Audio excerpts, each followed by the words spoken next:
this. And I'm using 16-point font. I think I've shared with a handful of folks that I've been on this regime of walking that I started this summer in August. And I don't know about you, but I try to do this at 6 o'clock. My alarm goes off. And I'm going to say more recently, my alarm goes off. I hear the rain pattering on my window. I peek outside and see how wet and foggy it is. And then I think about how warm and cozy my bed and house is. And then I'm reminded that I've told myself, if I don't go walk, I've got this old Schwinn Aerodyne exercise bike in the basement that just hates me. And we have this love-hate relationship, and I know it's waiting for me if I don't go for that walk. It's been the thing that helps push me out. So I bundle up. I now have my hat, and I've got some fleece on, and a week ago I transitioned to long leg coverings instead of shorts. And then I bundle up all tight, and I go out, and I just kind of tuck my head, I'm kind of scrunched up, and I'm just going to go out there and I do it. And I do it. It's one of those things that if you don't do it, it's just not going to get done. But on most mornings like that ordinary, damp, wet, quiet, you have to just kind of try to persevere. And then there were days like yesterday. It was a crisp morning, probably about 36 degrees. But it was clear, it was dry. As I got out, where I live in Bremerton, I have a couple different views from the angles of the bay on where I'm at in my walk. So at one point, I can see the ferries heading towards Bainbridge Island in the Manette area, and then as I round to the other side, I get to look down Sinclair Inlet back at the Olympics. And yesterday morning at this time, it was one of those mornings where the bay was kind of almost glassy quiet. And I'm going to tell you, the sunrise coming up on the snow-covered Olympics, I get goosebumps thinking about that. And how many days have I missed those things? How many days have I walked right by those things and haven't thought about it? On those miserable mornings when I'm all huddled up and all I can think about doing is one foot, which sometimes that's all we can do, one foot in front of the other, and we still get something done. But it's also in those moments where I've got the blinders on. I'm not looking for anything else. I'm just trying to get that step by step by step. But the thing is that beauty can break in our midst when we least expect it. I'm reminded of a story. There's a writer on Vashon Island by the name of, I think it's Terry Hershey. And he wrote a book called The Power of Pause. And he just talks about the importance of us being intentional in our days. That's what Jesus is talking about when he says be awake. It's being intentional, being open. And in his story, he talks about that regular slog. I don't know if anybody in this room has ever taken the Vashon Island ferry. That community relies on regular ferry runs. And if you take the ferries at all, you will notice among the regulars, there is a routine. There are folks that know where the decks of cards and the cribbage boards are stuffed in the seat. There are folks that just know right where they're going to go and get their nap. You'll kind of see all these things happen in the morning. And you're like, these people, they know what they're doing. Sometimes, though, we get in those routines. And what Terry was sharing about was one of those clear, beautiful mornings.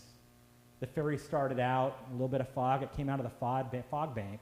And there was Mount Rainier just right there in its majesty and beauty. And here's all the regulars, including himself, in their books, playing cards. And this young woman starts jumping up and down. I believe the way he described her was she had some developmental disability. And she was just so excited of the beauty of that moment. And what do we miss in the lack of those pauses? Because God's beauty is in our midst. So today, Jesus talks to the disciples about staying awake. And like I said, it's not in the sense of never sleeping. It's in that sense of paying attention, of being intentional, being open.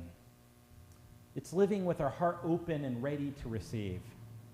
For us to be ready to see God, to experience God in those moments where we don't plan or predict.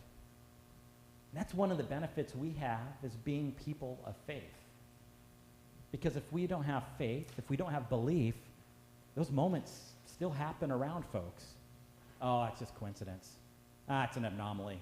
It's a lucky error. You know, we can dismiss beauty and grace in our midst if we're not open to receiving it. So Jesus is reminding us that God's movement in the world, it's not scheduled. It's not planned. It's not structured by our desires. It doesn't react to calendar notifications or emails. It comes like that breaking dawn coming through the clouds. In that moment when we didn't expect it. In fact, that reminds me a little bit when I was in San Salvador last month. Yeah, it's still last month. One more day. We were up at the volcano, Volcan Boquerón, and there was this lovely view of the city. And so my friend took me to where we were going to view San Salvador from this lookout on the mountain. And it was just fogged in. And they had this great plaque there, one of those huge, marker-type plaques that provide the education, and had the picture of what we would see if there wasn't a fog bank there. And we turned around, chatted for a moment, we talked about what we were going to do next, and then we just quickly turned back around, and the clouds had parted.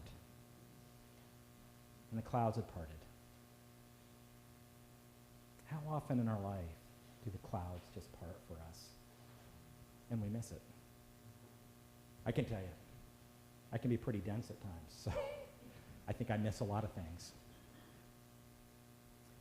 So the thing was, as Jesus is sharing, I don't know if you picked it up, I didn't see a lot of indictment directed towards the people of Noah's time. It wasn't like he was talking about Sodom and Gomorrah. He wasn't listing malfeasance. I mean, let's see. They were living ordinary lives. They were working, they were eating, they were building, they were planning weddings. They were busy. They were distracted. They were focused on the ground beneath their feet. And because of that, they missed what God was doing in their midst. They were asleep to the holy that was happening and unfolding around them. It's easy, at least for me, to see myself in them because our lives move fast. There's things we feel we must get done, we must prepare for, we must do for others. We must do for ourselves because we have this feeling we have to do it all.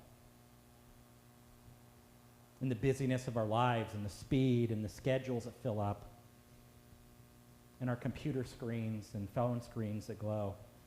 Constant little dings and beeps and chirps that are pulling at our attention away from community, from God, from each other.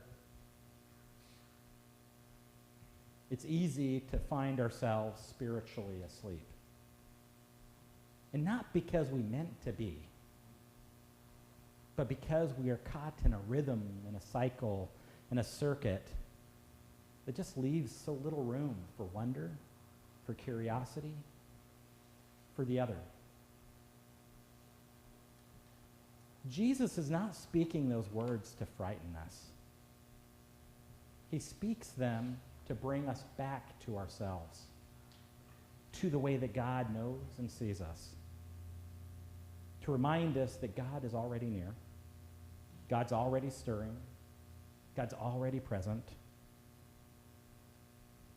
Love is already walking beside us, even when we don't lift our eyes to notice. Keep awake, Jesus says. He's not urging that in anxiety or vigilance.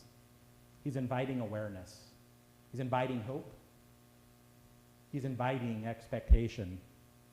He's inviting us into the kind of openness that allows us to meet God in a quiet morning, in a brief smile of a stranger, in a moment of peace and calm we didn't anticipate, or in beauty that surprises us after a long stretch of cold and rain.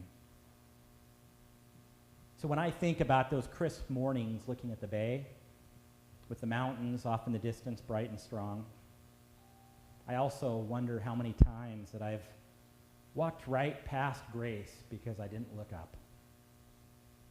I wonder how often God has been present in the ordinary moments that I've rushed through. And I've wondered how many times I've missed that subtle whisper from God. Pay attention, Chuck. Something holy is happening right now.